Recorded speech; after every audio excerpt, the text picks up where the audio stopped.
a benignidade, desprezando as riquezas da benignidade, da paciência, da longanimidade e ignorando que é a bondade de Deus que o leva ao arrependimento. Ele está pensando aquilo que faz, que de certa forma é a intenção de Deus, que faz com que o cara seja levado ao arrependimento, o cara está pensando que faz com que Deus seja conivente com ele. Então, longanimidade, bondade, benignidade, paciência, quando Deus age dessa forma em relação a nós, não significa que Ele está sendo conivente com a nossa atitude, que Ele está concordando. Não. O objetivo dele não é concordar ou ser conivente, o objetivo dele é nos levar ao arrependimento. Ok? Então, a bondade tem esse objetivo, levar a cada um de nós ao arrependimento. Então, o Getsemane, gente, é um lugar importante, por quê? Porque é um lugar de decisões difíceis. Lugar que pode mudar totalmente o rumo das nossas vidas. No caso de Jesus, vamos dizer assim, era ir ou não ir à cruz. Agora, no nosso caso, é recebê-la, entendê-la ou desprezá-la. Entende que hoje à noite, esse lugar aqui se transforma num Getsemane?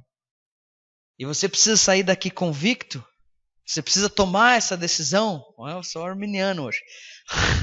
Você tem que fazer uma decisão aqui hoje. Você não é repetir uma oração comigo. Você tem que sair daqui convicto, entende? Com essas verdades. Entendendo aquilo que Cristo foi. Entender o que esse momento representa. Né? Entendendo toda a realidade da salvação que é proporcionada por Cristo a cada um de nós. Aí o versículo 40 diz que Jesus volta para os discípulos e os encontra dormindo. Né? Ele reclama, ele acha eles dormindo novamente. Aí ele ora dizendo: Pai, se não é possível passar de mim esse cálice sem que eu beba, que se faça a sua vontade. Até que chega o versículo 46 que ele diz: levantai-vos, vamos, eis que o traidor se aproxima. Então não existia outra maneira de Deus salvar a humanidade. A única forma era entregando seu filho em nosso lugar. Então Jesus sabe que a vontade do Pai era que ele bebesse o cálice da ira, que ele tomasse os nossos pecados, né, naquela cruz, em nosso lugar e em nosso favor. Aí tem um texto de João 3,36, eu gosto muito, diz: por isso, né, por tudo aquilo que Cristo fez, por isso, quem crê no Filho tem a vida eterna. O que todavia se mantém rebelde, né, que é a grande manifestação do nosso pecado, a rebeldia, né, a manifestação é rebeldia, o interno é egoísmo, né?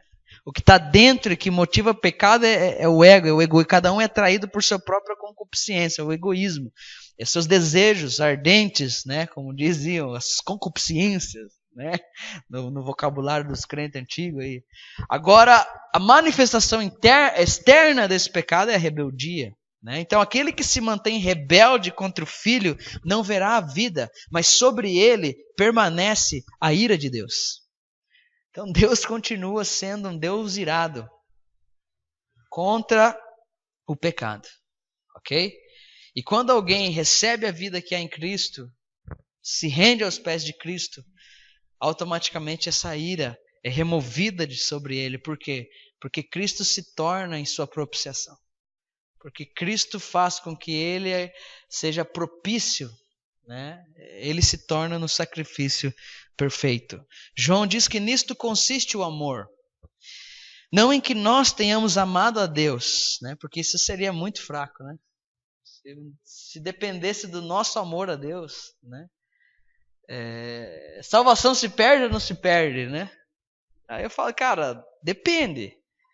Mas depende do quê? Depende de você.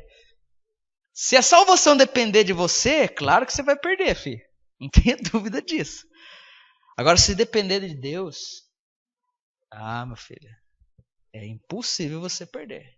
Aí outra pergunta deveria ser feita: será que realmente foi salvo? Não é se perde ou não se perde, mas se realmente foi salvo.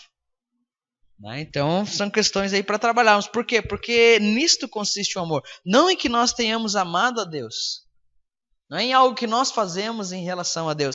Mas em que Ele nos amou e enviou o Seu Filho como propiciação pelos nossos pecados. Olha que coisa linda, né? Então a gente podia parar para pensar, né? Em Cristo como sendo esse, né, que toma o nosso lugar e que recebe em nosso lugar todo o castigo que nós merecemos. Toda a ira que Deus tinha em relação aos nossos pecados foi descarregada sobre Cristo naquela cruz. Toda a indignação, a santa e justa indignação que Deus tinha em relação aos pecados de cada um de nós, elas foram saciadas naquela cruz. O Pai é apaziguado ali, por isso existe paz. E mediante paz pode existir perdão. Pode ver, num relacionamento conturbado é impossível perdoar, não é verdade? Então você primeiro estabelece paz. Estabelecendo paz se fornece perdão. Fornecendo perdão se estabelece reconciliação. Então são coisas que o Pai está ministrando e manifestando em nossa vida, desde a realidade daquilo que acontece na cruz. Então nós temos que agradecer por Jesus ter obedecido ao Pai e ter se entregado em nosso lugar, né? E a gente poderia entregar a nossa vida em retribuição àquilo que Jesus fez. Só que o interessante é que não é apenas isso que acontece, porque depois do Getsemane a questão continua. Jesus ele decide obedecer ao Pai, ele é preso no Getsemane, após ser traído por seu discípulo Judas, ele é levado ao Sinédrio, ele é interrogado pelo sumo sacerdote, declara que é o Filho de Deus, declara que é o Cristo, eles tomam essa afirmação como blasfêmia e essa é a acusação utilizada para a condenação de Jesus. Essa é a afirmação utilizada para condenar Jesus à cruz. Agora vai lá para o versículo 57 do capítulo 26. Diz assim: e os que prenderam Jesus o levaram à casa do Caifás, o sumo sacerdote, onde se haviam reunido os escribas e anciãos. Mas Pedro seguia de longe até o pátio do sumo sacerdote, e tendo entrado, assentou-se entre os serventuários para ver o fim. Ora, os principais sacerdotes e todo o sinédrio procuravam testemunho falso contra Jesus, a fim de o condenarem à morte. Então, se eles encontrassem algum testemunho que pudesse ser comprovado, Jesus então seria condenado. Mas na posição de condenado, ele não poderia tomar o nosso lugar. Então, eles tinham consciência de que precisava de um testemunho falso, porque eles sabiam que um testemunho verdadeiro eles jamais poderiam encontrar. O versículo 60 diz que eles não acharam, apesar de terem apresentado muitas testemunhas falsas. Nem as testemunhas falsas conseguiram falsificar um testemunho contra Jesus, gente. É engraçado. Mas afinal, compareceram duas afirmando: esse disse, posso destruir o santuário de Deus e reedificá-lo em 3 dias. Jesus, ele foi o Cordeiro perfeito de Deus. Então mesmo analisando aqui meticulosamente a vida de Jesus, eles não encontraram nada que pudesse condená-lo. Aqui, literalmente, gente, Jesus está sendo examinado pelo sumo sacerdote, para que então ele pudesse ser imolado como um cordeiro pascual. Ou seja, tudo aquilo que, de certa forma, se demanda para o sacrifício, toda a análise, o cordeiro macho de 1 ano, sem defeito, ou seja, aquele cordeiro precisava ser meticulosamente examinado, para que então ele pudesse ser oferecido. Jesus aqui está sendo examinado pelos sumos sacerdotes. Ou seja, Isso, ele está sendo, olha, totalmente, é um exame meticuloso. E a coisa mais fantástica é que tranquilamente Jesus passa no crivo.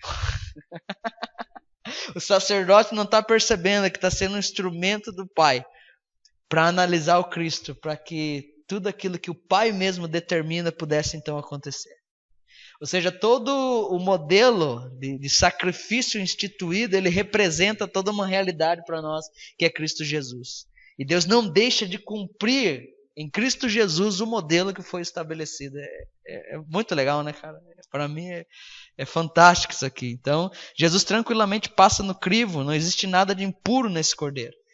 Outra coisa interessante que é bom lembrar é que os fariseus e escribas há muito tempo eles tentavam apanhar a Jesus em alguma falha, algo que fosse capaz de condená-lo, mas eles nunca foram capazes. Sempre vinham com a perguntinha, eles sempre vinham com a pegadinha do malandro, eles sempre tentavam, tinham uma ideinha furada, mas eles nunca conseguiram pegar Jesus, né? Aí quando Jesus disse que destruiria o templo e reconstruiria, nós sabemos que ele estava se referindo ao seu próprio corpo, que passaria 3 dias e 3 noites no seio da terra e então ressuscitaria. Versículo 62. E levantando-se o sumo sacerdote, perguntou a Jesus: nada responde aos que depõem contra ti? Jesus, porém, guardou silêncio. E o sumo sacerdote lhe disse: eu te conjuro pelo Deus vivo que nos diga se tu és o Cristo, o Filho de Deus. A gente sabe que uma das maiores expectativas ali do judaísmo na época era a vinda do Messias. Então, a boa parcela aí das escrituras judaicas, elas falam a respeito do Messias. Então, existia um anelo pela vinda do ungido, pela vinda daquele que libertaria Israel e que traria Israel novamente aos seus dias de glória.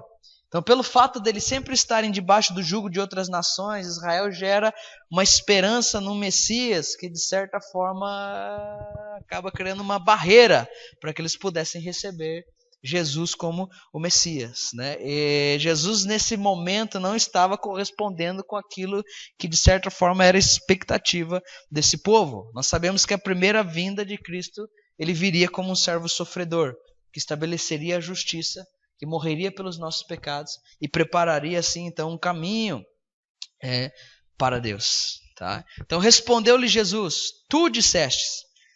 Mas, entretanto, e aqui está uma afirmação importante no verso 64. Desde agora vereis, eu vos declaro que desde agora vereis o Filho do Homem assentado à direita do Todo-Poderoso e vindo sobre as nuvens do céu. Então aqui fica claro que o Messias retornaria depois de cumprir o propósito do servo sofredor. Tá? Ele declara que voltaria. Então a esperança da segunda vinda, ela toma sentido aqui. Só que é algo que, de certa forma, é importante para nós nesse momento, né? Não está falando de escatologia, né? Que é a realidade de que o próprio Jesus declara que é o Filho de Deus. Então Jesus, com os seus próprios lábios, com sua própria boca, com todas as palavras, ele diz que é o Filho de Deus. E sendo Filho de Deus, a qualquer momento ele poderia interromper as agressões. Mas o que ele faz? Ele mantém firme o seu propósito, ele vai adiante, ele vai além, para além de obedecer o Pai, agradá-lo também. Então a ideia de salvar pecadores através da morte e ressurreição de Jesus é de quem? É do Pai. Tá? Então o Pai, ele se agrada em moer Jesus. Por quê? Porque isso é a única maneira de satisfazer aí o paradoxo que há, né, no Novo Testamento. E quando nós olhamos para a cruz, nós percebemos duas realidades. A primeira, de um lado, o sofrimento de Cristo, né? Recebendo a ira de Deus pelos nossos pecados, mas também de outro, sendo um belíssimo ato de submissão e obediência à vontade do Pai. Então nós começamos a perceber que o sofrimento cumpre um grande propósito na história da redenção. E se Cristo sofreu, nós também devemos esperar o sofrimento. Então essa mensagem aí que diz que ninguém vai sofrer, que vai estar tudo certo, que vai ficar mil maravilhas, isso é furado. O sofrimento cumpre um objetivo precioso na história da redenção. Então Jesus aqui declara com todas as letras que é o Filho de Deus. E quando o sumo sacerdote escuta isso, ele rasga as suas vestes e diz: blasfemou. 65. Que necessidade mais temos de testemunhas? Vocês ouviram a blasfêmia. O que vos parece? Responderam eles: é réu de morte. Então uns cuspiram no rosto, davam-lhes murro, outros os esbofeteavam, dizendo: profetiza-nos, ó Cristo. Quem é que te bateu? A sentença foi liberada sobre Jesus, por causa da sua declaração. Ele então é réu de morte. Agora, nesse momento, os sofrimentos eles começam a ser mais intensos. Por quê? Porque há uma mistura agora de pressão psicológica com agressões físicas e humilhações. Eles estão pressionando Jesus a respeito da sua identidade. Se você é o Cristo, profetiza quem te bateu. Eles estão humilhando Jesus, cuspindo em sua cara. Eles estão agredindo a Jesus, dando murros em sua face. Mais do que nunca aqui a dor começa a tomar uma forma impressionante e Jesus está suportando toda essa dor calado, como uma ovelha muda que vai ao matador. E isso aqui é só o começo. Isso aqui é só o começo.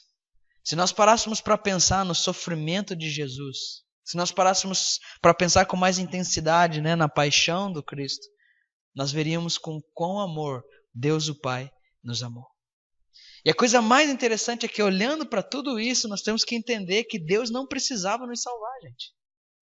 Isso é fato, Deus não precisava nos salvar. Quando nós temos consciência de que Deus não poupou os anjos que pecaram, nós começamos a perceber que também Deus poderia ter escolhido em perfeita justiça deixar-nos em nossos pecados, aguardando o julgamento.